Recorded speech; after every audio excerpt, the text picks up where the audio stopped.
ওরা এসে আমাকে বলে, কবি, মৃত্যুর কথা শুনতে চাই তোমার মুখে। আমি বলি, মৃত্যু যে আমার অন্তরঙ্গ, জড়িয়ে আছে আমার দেহের সকল তন্তু। তার ছন্দ আমার হৃৎস্পন্দনে, আমার রক্তে তার আনন্দের প্রবাহ। বলছে সে, চলো চলো চলো বোঝা ফেলতে ফেলতে, চলো মরতে মরতে, নিমেষে নিমেষে, আমারই টানে আমারই বেগে।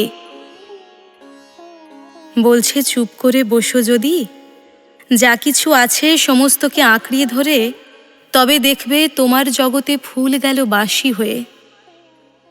পাঁক দেখা দিল শুকনো নদীতে, ম্লান হলো তোমার তারার আলো। বলছে থেমো না থেমো না, পিছন ফিরে তাকিও না, পেরিয়ে যাও পুরনোকে, জীর্ণকে, ক্লান্তকে, অচলকে। আমি মৃত্যু রাখাল, সৃষ্টিকে চড়িয়ে চড়িয়ে নিয়ে চলেছি যুগ হতে যুগান্তরে নব নব চারণ ক্ষেত্রে।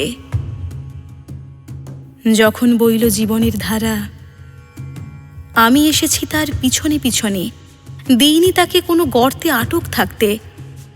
তীরের বাঁধন কাটিয়ে কাটিয়ে ডাক দিয়ে নিয়ে গেছি মহাসমুদ্রে, সে সমুদ্র আমি। বর্তমান চাই বর্তিয়ে থাকতে, সে চাপাতে চায় তার সব বোঝা তোমার মাথায়।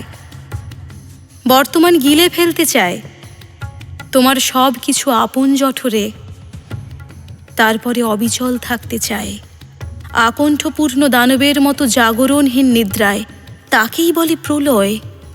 এই অনন্ত অচঞ্চল বর্তমানের হাতে থেকে আমি সৃষ্টিকে পরিত্রাণ করতে এসেছি অন্তহীন নব নব অনাগতে।